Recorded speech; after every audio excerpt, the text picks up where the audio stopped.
right, ladies and gentlemen, we are back here in the final match of the night. This is the ASL Prime League, Season 4, Group B. I'm Tempo, joined by Rifkin. Rifkin, are you ready? This is the rematch. And you know all about the curse, but is it going to be able to be flipped today is the question.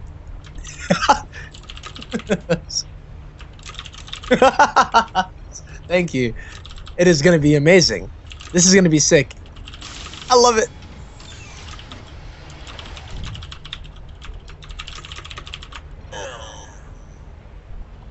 Kelazhur! I can't do this. Its opponent spotting opposite of him in the bottom left. Ladies and gentlemen, I present to you the blue Zerg player, TomikuS. Alright, so this is kind of an interesting match for Kelazhur. He got a little bit lucky. I'm not saying he couldn't. Wow! Whoa! Hey! 8 equal sign equal sign equal sign equal sign equal sign equal sign equal sign equal sign equal sign equal sign equal sign equal sign equal sign equal sign D. Capital D. You know what I should have done? Hang on. I should have. Here's the pickup line, right? I know shit's happening, but hang on. 8 equal sign, and then you're gonna ask. What is it equal? No. Okay, so if someone types this, right?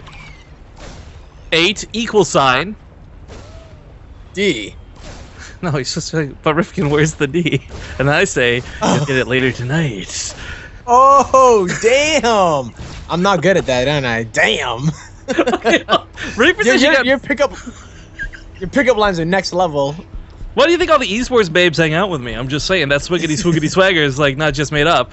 But no, in all seriousness, TomikuS actually, I thought that was going to go a lot worse for him. He's already had to overinvest in Zerglings, but he's kind of turning into a one-base speed all-in.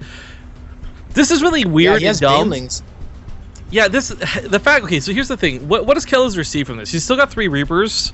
When we look at his vision, he pokes up to the main, he sees the gas, he sees 1 base. He doesn't see the Baneling nest, but he knows it's still 1 base. So the bust is, I'd say it's going to be manageable. He's really well preparing for this. He's got the bunker down already, and there's a lot of things he's done right to set up, but this is 1 base from TomikuS. This is really not that powerful, and should this fail, he's out of the game. Yeah, this is a one-shot, one-kill move. If he does it and he executes it perfectly, then yeah, he can end the game. But Kelazhur has another Reaper out. He has 3 Reapers and a bunker. 4, actually, I believe it was. And here comes a bust. Down go the supply depots. It doesn't actually supply block Kelazhur, but now he just has to survive, and he wins the game pretty much. Well, after putting them back down immediately, we do have a couple links that make it into that mineral line, but they don't kill too much. Still sitting here on 17 SCVs is not too bad. It's not a situation where there's 3 CCs, but more Baneling's going to go off. The wall will fall again. Oh, he doesn't quite replace it in time, and the Zerglings was again just going to skirt right past and go for that bunker, or past the bunker, pardon me, to the command center. My dog's barking like nuts behind us. Don't know if you can hear that, sorry. But he's got to keep the Reapers alive. They're the damage he needs. He doesn't have a Wood of Mine out, doesn't have Hellions out, but it looks like once again he's managed to hold on. Moves the factory over because he can't afford to throw down. No! What? Oh! A misclick! He tries to put down the commands, or the factory, of course, but lifts the barracks by mistake. Oh, this gets all kinds of awkward. He can still fix this. Oh, no, not anymore, though. Well, actually, yeah. Swaps over for Hellions now. Makes the best of a bad situation. Yep. Oh my god, that was so scary at that moment that it happened. He just wants to get those Hellions out so fast. TomikuS tried to morph in a few Banelings at the top, but Kelazhur, well aware of that. And this supply depot... Until those Hellions come out, this isn't over. I mean, lots of SCVs have lost their lives in the defense. There are 2 command centers, so he can keep dropping fuels, but new barracks comes down to replace that. He's in a pretty good spot to hold, and this is not looking too bad at all for Kelazhur just yet. But still, it's not over. More Zerglings are sitting there outside the natural base. More Banelings might morph in, but with Hellions out, I can't see this unless Kelazhur move commands into Banelings. There's just no way. Yeah, I mean, they're gonna... How many Banelings? 9 Banelings are gonna be made. So they're going to be able to bust on through, and if he can get a nice hit on the mineral line, maybe that's the best that he could ask for. But as this goes on, Kelazhur is setting up to get Cloak Banshees as well. He has that double command center, double orbital, mind you, and now there are even more Hellions coming out. So this is it right here. If this doesn't kill Kelazhur, then Kelazhur is going to win here. It's just doesn't know that it's coming, but he needs to know. That's the bottom line. Yeah. Well, he sees the banelings with that Reaper. He might even pick off one because they, of course, don't have speed. Even pick off 1 or 2 banelings here is huge. Of course, it's about 6th magic number to get through that depot, but you know, Tempo, if you really want to play super safe, he can actually put 2 more depots down around that bunker, and there's no way anything gets past them. Yeah, I think all he really needs to do is just make wall. Yeah, the wall is his best friend right now, because that's all he needs to get to is the supply depot. And now he realizes it, but it's a little bit too late.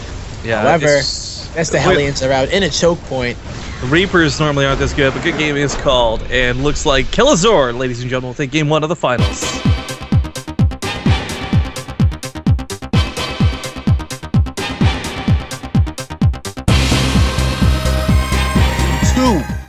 Of the final series of the night, after a really crazy baneling bust. I didn't quite get the success that he was looking for, but oh my god, this could be it, Rifkin. This could be it. The curse could be real. Yeah, Is we'll it going to see. be the case though? Well, spawning here in the bottom left to kick off this final match of the group. Well, not kick it off, I guess, game number 2, but kicking off game number 2 of the final match of the group, it's going to be Kelazhur!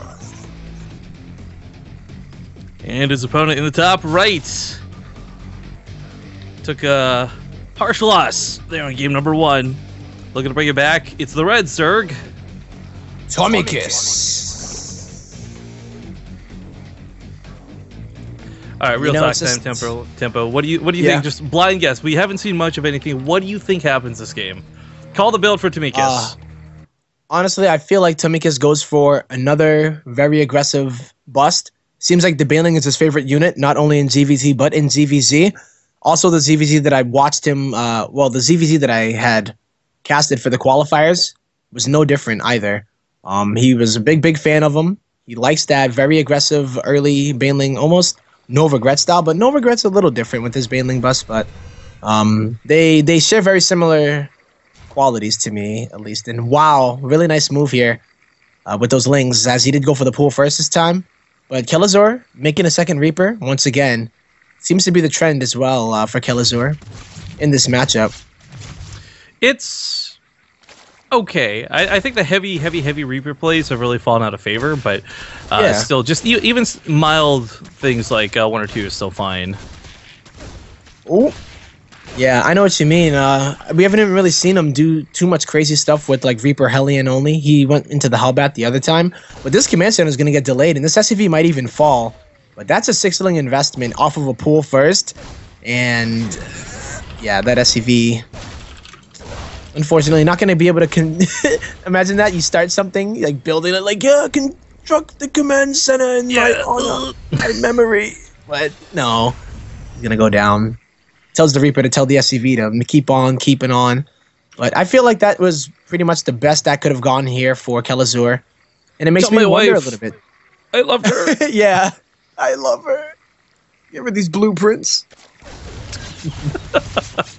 Okay, well, the Reaper's looking to get done. It's again uncommon to see 3 on a map like Overgrowth. We definitely see this come down on like Cataletans and whatnot. But yeah. Let's see what he can really get done with it. The goal, I think a lot of people confuse, is like, oh, you have to do a lot of damage with the Reapers. But that's not really the case. A lot of what they want to do is just mess up their builds, screw with timing, snipe off a Queen, obviously, if you can. Because the strength of this really comes in the follow-up, when it comes to the Hellions, when it comes to the crazy, maybe even Banshees tied in with it. I mean, Reapers complement the follow-up a lot better than the damage they deal on their own. And he almost loses one. It's getting a little bit dicey. Almost hits the Queen, though. When that regen kicks in, he might go back in for a kill. But we do see the starport on the way, and with 2 gases taken, I'm going to love the idea of a Hellion Banshee follow-up test, if that's the case. Yeah, and we've seen Kelazhur, he really likes that style. Yeah, TomikuS going to go and protect that Queen as well. Yeah, no, yeah, you bring up a good point, too. Like, just a follow-up. No matter what it is that he does, these Reapers are going to be good as long as you don't lose them. A lot of the times you see, like, 3 Reapers go for the Queen, and then you lose one, and then all of a sudden that next follow-up push is just not even close to being as strong. But I think TomikuS trying to bait out a little bit, and there you go. 1 Reaper goes down. Yeah. Still, though, it's not like 1 Reaper takes away the entire power of the follow-up. Here comes those Hellions. Even just for now, mild things like picking off creep tumors here and there, really just trying to make sure the creep spray doesn't get out of hand. These are really good moves out of Kelazhur to make the best use, I guess, out of what he currently has available. Yeah. But this is a bit different here for TomikuS. grabbing down that Roach Warren in the double Evo chamber. And if there's an armory, I don't know if Kelazhur did it this time, but he's just going to go into straight up Hellion Banshee off the 3cc. So he's not going to add in the Hellbats. He's going to have a strong economy behind it, and he gets a good scout and sees exactly what TomikuS is capable of. And with the Banshees coming out, I've seen Kelazhur's Banshee control, and it is pretty strong. I really like that by Kelazhur going for the Queen, but if he loses too much, it won't be that good.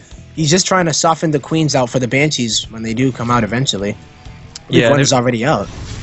It's a lot of this too comes down to like indirect damage too, right? Like it's not just like, oh my god, he hurt a Queen a little bit. He's actually dealing quite a bit of damage through this, and the Roaches, I guess, are good at defending the Hellions, and that's great and all, but does he really want to invest too heavily in these? I mean, he is going for ranged weapon upgrades, so if he's going to dedicate too much to the Roaches, it's really important that Kelazhur actually doesn't lose this Banshee. Sometimes we'll see them die for the Queen, sometimes they'll go through a Sport Caller by mistake, but he really needs to keep this alive in order to deal with the Roach follow-up. Yeah, and he needs to realize that that is a potential, because if he just goes ahead with these Banshees, keeps him here, tries to get all that damage done, the Roaches are going to have 1-1 and speed. He's staying on 2 bases, mind you, that TomikuS did not go take the 3rd just yet. All those minerals seem to be going into Roaches so far, but he may feel a little bit nervous about, just going for the attack, because he knows it's been scouted so early. But how do you defend this 3rd, Rift? This one Banshee is going to have the potential to kill that whole hatchery. Yeah, and that's the wonderful thing about what Banshees can bring to the party. But whether it actually does kill everything or whether it's just a threat to kill things, yeah, obviously just cancel for the time being. It's not exactly like TomikuS has to over-dedicate to that. He's gone for these Roaches. He's looking for this attack that's meant to really deal damage to his opponent, not sit at home and defend all day. Yep, but Kelazhur, I feel like another grave mistake. He's keeping the Banshees at home. The Roaches have already started marching across the map, and once again, there's really nothing much at home. There's 2 Marauders, that's it. And these have 1-1 in speed. Kelazhur's 1-1 is just on the way. And the bunker is on the fire, it goes down. Uh-oh. Not a good start, but here's one of the Banshees. Yeah. Yep. Marauder, of course, has a lot of damage, but it's not the key to holding this. SCVs are going to die for this, which really sucks, but again, it's keeping TomikuS is dedicating a lot to this. He wants to win. The 1-1 supposed to give that a little bit of edge of damage. A tank comes on the high ground. He should hold this, and he's down to, what, 30 SCVs? Not a problem. Not a problem. Yeah, it's triple command center. Yeah. And yeah, there's the Banshees coming home now. GG. Good night. So, Kelazhur. He does it. The curse is real.